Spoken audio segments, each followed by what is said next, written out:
സന്തോഷകരമായ ഒരു ക്രിസ്മസ് ദിനം കൂടെ വന്നെത്തിയിരിക്കുന്നു. ലോകം മുഴുവനും ക്രിസ്മസ് ആഘോഷിക്കുന്ന ഒരു ദിവസമാണല്ലോ ഇന്നത്തെ ദിവസം. ലോകത്തിലെ മിക്ക രാജ്യങ്ങളിലും ഈ ആഘോഷം നടത്തപ്പെടുന്നു. വലിയവനായ ദൈവം മനുഷ്യനായി ഭൂമിയിലേക്ക് ജനിച്ചതിൻ്റെ ഓർമ്മയായിട്ടാണ് ഈ ക്രിസ്മസ് ആഘോഷിക്കപ്പെടുന്നത്. ക്രിസ്മസ് എങ്ങനെയാണ് ചരിത്രത്തിലേക്ക് വന്നത് എന്നൊന്നും ചിന്തിക്കുവാൻ ഞാൻ ആഗ്രഹിക്കുന്നില്ല. എന്നാൽ ക്രിസ്മസ് നൽകുന്നതായ ഒരു ആത്മീക സന്ദേശമുണ്ട്.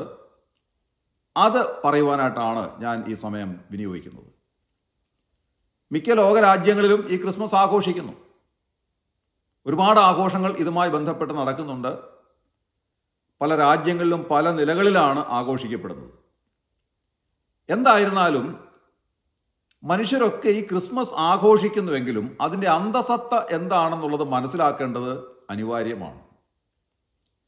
വലിയവനായ ദൈവം മനുഷ്യനായി ഈ ഭൂമിയിലേക്ക് ജനിച്ചു വീണത് കർത്താവായ യേശു ക്രിസ്തുവാണ്. എന്തുകൊണ്ടാണ് യേശു ഈ ഭൂമിയിലേക്ക് മനുഷ്യനായി ഒരു ജഡാവതാരം എടുത്തു വന്നത് എന്നുള്ളത് ചിന്തിക്കേണ്ടത് ആവശ്യമാണ്. എന്തിനാണ് ദൈവം മനുഷ്യനായി ഭൂമിയിലേക്ക് വന്നത്?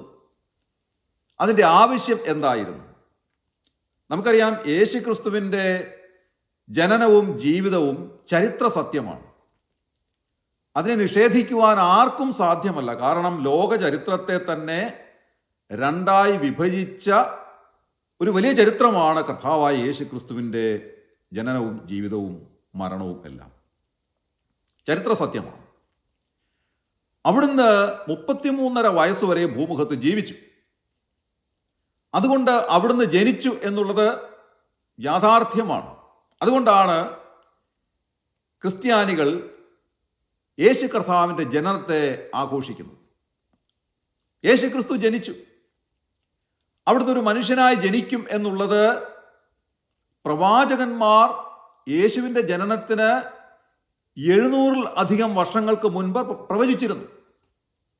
ഉദാഹരണമായി വിശുദ്ധ ബൈബിളിൽ യെശയ്യാ പ്രവചനത്തിൽ 9-ാം അധ്യായം 6-ാം വാക്യത്തിൽ നാം വായിക്കുന്നത് ഇങ്ങനെയാണ്: നമുക്കൊരു ശിശു ജനിച്ചിരിക്കുന്നു, നമുക്കൊരു മകൻ നൽകപ്പെട്ടിരിക്കുന്നു, ആധിപത്യം അവൻ്റെ തോളിലിരിക്കും, അവൻ അത്ഭുത മന്ത്രി, വീരനാം ദൈവം, നിത്യപിതാവ്, സമാധാന പ്രഭു എന്ന് പേർ വിളിക്കപ്പെടും. ഇത് യെശയ്യാ പ്രവാചകൻ കർത്താവായ യേശു ക്രിസ്തുവിൻ്റെ തിരുജനനത്തെപ്പറ്റി ആ ജനനത്തിന് 700-ലധികം വർഷങ്ങൾക്ക് മുൻപ് പ്രവചിച്ചതായ ഒരു പ്രവചന ഭാഗമാണ്. അവിടുന്ന് ബേത്ലഹേമിൽ ജനിക്കും എന്നും പ്രവാചക പുസ്തകത്തിൽ രേഖപ്പെടുത്തിയിട്ടുണ്ട്. അങ്ങനെ വളരെയധികം പ്രവചനങ്ങൾ യേശുവിൻ്റെ ജനനത്തെ സംബന്ധിച്ച് നൂറ്റാണ്ടുകൾക്ക് മുൻപ് തന്നെ പ്രവചിക്കപ്പെട്ടിരുന്നു. അതുകൊണ്ട് വലിയവനായ ദൈവത്തിൻ്റെ ഒരു വലിയ പദ്ധതി അനുസരിച്ചാണ് യേശു ക്രിസ്തു ഭൂമിയിലേക്ക് ജനിച്ചു വീണത്. എന്തായിരുന്നു ആ ജനനത്തിൻ്റെ ആവശ്യകത? നമുക്കറിയാം, ആദാമ്യ വർഗത്തിൽ ജനിച്ച എല്ലാ മനുഷ്യരും പാപികളായി ജനിക്കുന്നു. നാം എന്തെല്ലാം നീതിപ്രവർത്തികൾ ചെയ്തിരുന്നാലും ഏതൊരു മനുഷ്യനും പാപിയാണ്. കാരണം ജനിച്ചു വീഴുന്നത് ആദാമിൻ്റെ വർഗത്തിലാണ്. ആദി മനുഷ്യനായ ആദം ദൈവത്തോട് അനുസരണക്കേട് കാണിച്ച് പാപം ചെയ്തു. ഒരു പഴം പറിച്ച് തിന്നതല്ല ആദാമിൻ്റെ പാപം എന്ന് പറയുന്നത്. ദൈവത്തോട് അനുസരണക്കേട് കാണിച്ചു എന്നുള്ളതാണ് ആദം ചെയ്തതായ പാപം. അതുകൊണ്ട് തിരുവെഴുത്ത് പറയുന്നത് ഏക മനുഷ്യനാൽ പാപവും പാപത്താൽ മരണവും ലോകത്തിലുണ്ടായി എന്നാണ്.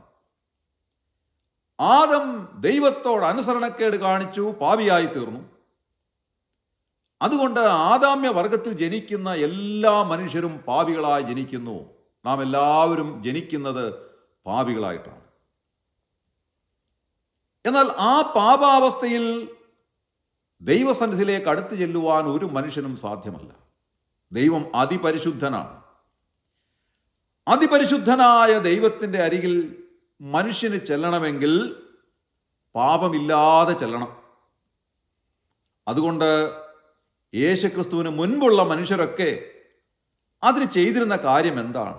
പ്രത്യേകിച്ച് ന്യായപ്രമാണ യുഗത്തിൽ ദൈവം മോശ മുഖാന്തരം ഇസ്രായേൽ ജനത്തിന് കൊടുത്ത ന്യായപ്രമാണത്തിൽ എഴുതിയിരുന്നതിനനുസരണമായി അവർ യാഗങ്ങൾ നടത്തി അവരുടെ പാപത്തിന് താൽക്കാലികമായ മുക്തി ലഭിച്ച് അങ്ങനെ ദൈവത്തിൻ്റെ അരികിലേക്ക് ചെല്ലുവാൻ അവർ ആഗ്രഹിച്ചു.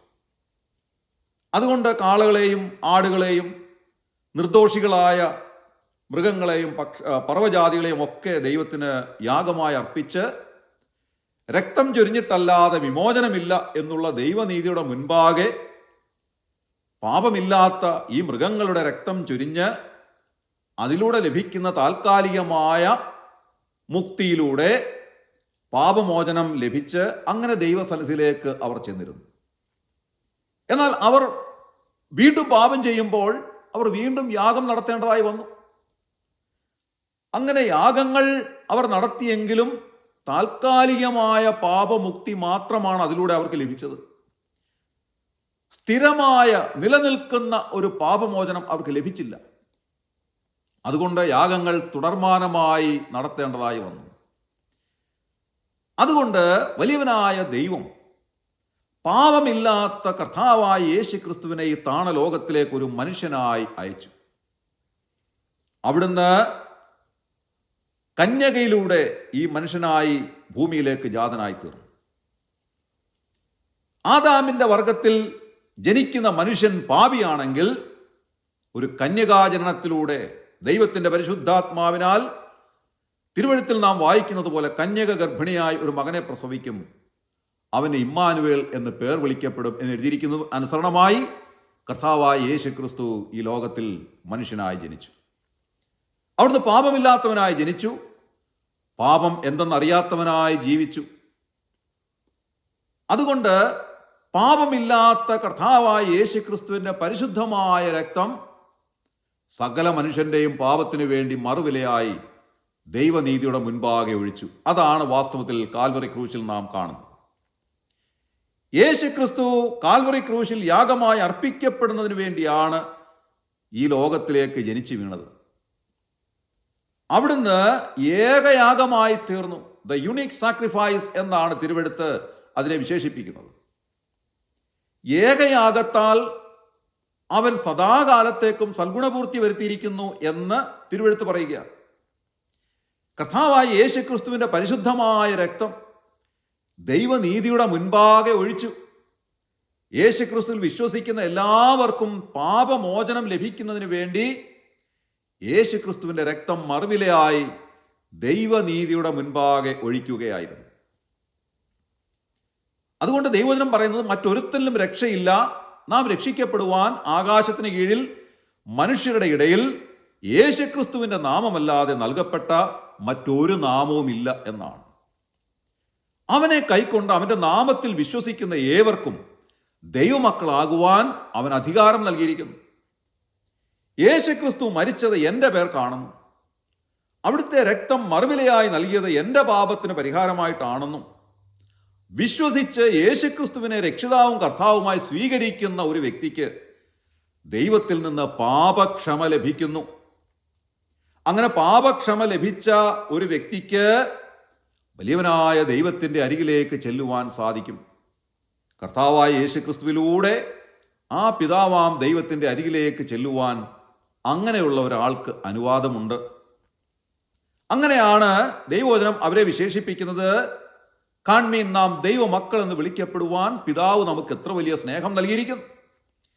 യേശുക്രിസ്തുവിലൂടെ പിതാവാം ദൈവത്തിൻ്റെ അരികിലേക്ക് ചെല്ലുന്ന ഒരു വ്യക്തിയെ ദൈവം തൻ്റെ മകനായി മകളായി അംഗീകരിക്കുന്നു. അവരെ ദൈവമക്കൾ എന്ന് തിരുവെഴുത്ത് വിശേഷിപ്പിക്കുകയാണ്. അവർ ഇന്ന് മരിച്ചാൽ അവരുടെ ആത്മാവും പ്രാണനും ദൈവസന്നിധിയിലേക്ക് പോകുന്നു. അവർ ദൈവമക്കളാകയാൽ അവരുടെ ആത്മാവും പ്രാണനും ദൈവത്തോട് കൂടെ വാസം ചെയ്യുന്നു. കർത്താവായ യേശുക്രിസ്തു 33.5 തിരുവയസ്സ് വരെ ലോകത്തിൽ ജീവിച്ചു. അനേക അത്ഭുതങ്ങളിലൂടെ അടയാളങ്ങളിലൂടെ അവിടുന്ന് ദൈവമാണെന്ന് തെളിയിച്ചു. മനുഷ്യനായി ലോകത്തിലേക്ക് വന്നവനാണെന്ന് തെളിയിച്ചു. അവിടുന്ന് കാൽവറി ക്രൂശിൽ മരിച്ചു, അടക്കപ്പെട്ടു. എന്നാൽ 3-ാം നാളിൽ അവിടുന്ന് ഉയർത്തെഴുന്നേറ്റു. അവിടുന്ന് സ്വർഗത്തിലേക്ക് കരേറിപ്പോയി പിതാവിൻ്റെ വലതുഭാഗത്ത് പക്ഷവാതം ചെയ്യുന്ന ശ്രേഷ്ഠ മഹാപുരോഹിതനായി അവിടുന്ന് ഇന്ന് ജീവിക്കുന്നു. നാം കർത്താവായ യേശുക്രിസ്തുവിനെ രക്ഷിതാവും കർത്താവുമായി സ്വീകരിക്കുമ്പോൾ നമുക്ക് വേണ്ടി ദൈവസന്നിധിയിൽ പക്ഷപാതം ചെയ്യുന്ന ശ്രേഷ്ഠ മഹാപുരോഹിതനാണ് കർത്താവായ യേശുക്രിസ്തു. അവിടുന്ന് ജീവിക്കുന്ന ദൈവമാണ്. അധികം താമസം വിന അവിടുന്ന് മടങ്ങി വരുന്നു. തന്നിൽ വിശ്വസിക്കുന്ന എല്ലാ ദൈവമക്കളെയും തൻ്റെ സന്നിധിയിലേക്ക് ചേർക്കുന്നതിന് വേണ്ടി അവിടുന്ന് മടങ്ങി വരും. അങ്ങനെ മടങ്ങി വരുമ്പോൾ ക്രിസ്തുവിൽ മരിച്ച എല്ലാവരും ഉയർത്തെഴുന്നേറ്റ് കർത്താവായ യേശുക്രിസ്തുവിനോട് കൂടെ ദൈവസന്നിധിയിലേക്ക് പോകുന്നു. അങ്ങനെ നിത്യത മുഴുവനും അവർ ദൈവത്തോടു കൂടെ വാസം ചെയ്യുന്നു. ഇത് ഏറ്റവും അനുഗ്രഹകരമായ ഒരു അനുഭവം അത്രേ. ഇന്ന് മരിക്കുന്ന ദൈവമക്കളുടെ ആത്മാവും പ്രാണനും ക്രിസ്തുവിനോടുകൂടെ ദൈവത്തിൽ മറഞ്ഞിരിക്കുന്നു എന്ന് ഞാൻ മുൻപേ സൂചിപ്പിച്ചു. കർത്താവായ യേശു ക്രിസ്തുവിൻ്റെ മടങ്ങി വരവിൽ ആ ആത്മാവും പ്രാണനും മടങ്ങി വരികയും ഈ മണ്ണിൽ ലയിച്ചു ചേർന്ന അവരുടെ ശരീരങ്ങൾ ഉയർത്തെഴുന്നേറ്റ് രൂപാന്തര ശരീരമായി തീർന്ന് ആ രൂപാന്തര ശരീരത്തിൽ പ്രവേശിക്കുന്ന ഈ ആത്മാവും പ്രാണനും ദൈവസന്നിധിയിലേക്ക് രൂപാന്തര ശരീരത്തോടുകൂടെ കടന്നു പോവുകയും നിത്യത മുഴുവനും ദൈവത്തോടുകൂടെ വാസം ചെയ്യുകയും ചെയ്യും എന്ന് തിരുവെഴുത്ത് നമ്മെ ഓർമ്മിപ്പിക്കുകയാണ്. അതേസമയം തന്നെ യേശുക്രിസ്തുവിനെ രക്ഷിതാവും കർത്താവുമായി സ്വീകരിക്കാതെ ഈ രക്ഷയെ അവഗണിക്കുന്നവർക്ക് സംഭവിക്കുന്ന കാര്യം കൂടെ ഓർപ്പിച്ച് ഞാൻ ഈ സന്ദേശം അവസാനിപ്പിക്കുകയാണ്. ഇന്ന് ഈ രക്ഷ സൗജന്യമാണ്. വിശ്വാസത്താൽ നമുക്ക് ലഭിക്കുന്ന ഈ രക്ഷ സൗജന്യമാണ്. യേശു കർത്താവിലൂടെയുള്ള വലിയ രക്ഷ വിശ്വാസത്താൽ നമുക്ക് ലഭിക്കുന്നു. അതിന് യാതൊരു പണവും നാം മുടക്കേണ്ടതായ ആവശ്യമില്ല. സകല മനുഷ്യർക്കും രക്ഷാകരമായ ദൈവകൃപ ഉദിച്ചുവല്ലോ എന്ന് നാം വായിക്കുന്നു. യേശു കർത്താവിനെ രക്ഷിതാവും കർത്താവുമായി സ്വീകരിച്ച് ദൈവത്തിൻ്റെ വകയായിത്തീരുന്ന ഒരു വ്യക്തി രക്ഷിക്കപ്പെട്ട വ്യക്തിയാണ് എന്ന് ദൈവവചനം പറയുന്നു. നാം വായിക്കുന്നത്, ഒരുവൻ ക്രിസ്തുവിലായാൽ അവൻ പുതിയ സൃഷ്ടിയായി തീർന്നു, പഴയത് കഴിഞ്ഞുപോയി, ഇതാ അത് പുതുതായി തീർന്നിരിക്കുന്നു. അതുകൊണ്ട് യേശു കർത്താവിനെ രക്ഷിതാവും കർത്താവുമായി സ്വീകരിക്കുകയും ദൈവത്തിൻ്റെ വകയായി തീരുകയും ചെയ്യുന്ന ഒരു വ്യക്തി സ്വർഗരാജ്യത്തിൻ്റെ അവകാശിയാണ്. ആ രക്ഷയെ തള്ളിക്കളഞ്ഞാൽ എന്താണ് സംഭവിക്കുന്നത്? അങ്ങനെ തള്ളിക്കളയുന്നതായ ഒരു വ്യക്തി ഈ ലോകത്തിൽ മരിക്കുമ്പോൾ അദ്ദേഹത്തിൻ്റെ ആത്മാവും പ്രാണനും യാതനാസ്ഥലത്തേക്ക് പോകുന്നു. ആ ആത്മാവിന് ദൈവസന്നിധിയിലേക്ക് പോകുവാൻ അവകാശമില്ല. കാരണം പാപത്തിൽ മരിക്കുന്നതായ വ്യക്തിയാണ്. ക്രിസ്തുവില്ലാതെ ഒരുവൻ മരിക്കുമ്പോൾ അവൻ്റെ ആത്മാവും പ്രാണനും യാതനാസ്ഥലത്തേക്ക് പോകുന്നു. ലൂക്കോസിന്റെ സുവിശേഷത്തിൽ ഒരു ധനവാന്റെയും ലാസറിന്റെയും ചരിത്രം അതാണ് നമ്മെ വിളിച്ചറിയിക്കുന്നത്. ധനവാൻ മരിച്ചു. അവൻ ദൈവത്തെ വിളിക്കാതെ മരിച്ചതുകൊണ്ട് അവൻ്റെ ആത്മാവ് യാതനാസ്ഥലത്തേക്ക് പോയി. യാതനാസ്ഥലം എന്ന് പറയുന്നത് നരകമല്ല.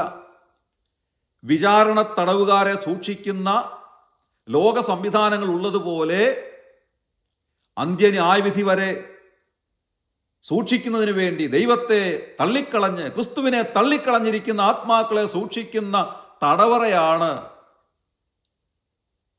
ഈ പറഞ്ഞ യാതനാസ്ഥലം എന്നുള്ളത്. അങ്ങനെ യാതനാസ്ഥലത്തേക്ക് പോകുന്നു. ക്രിസ്തുവിനെ കൂടാതെ മരിക്കുന്ന ഏതൊരു വ്യക്തിയുടെയും ആത്മാവും പ്രാണനും യാതനാസ്ഥലത്തേക്ക് പോകുന്നു. എത്രയോ പേരുടെ ആത്മാക്കൾ ഇതിനോടകം അവിടേക്ക് പോയി കഴിഞ്ഞു.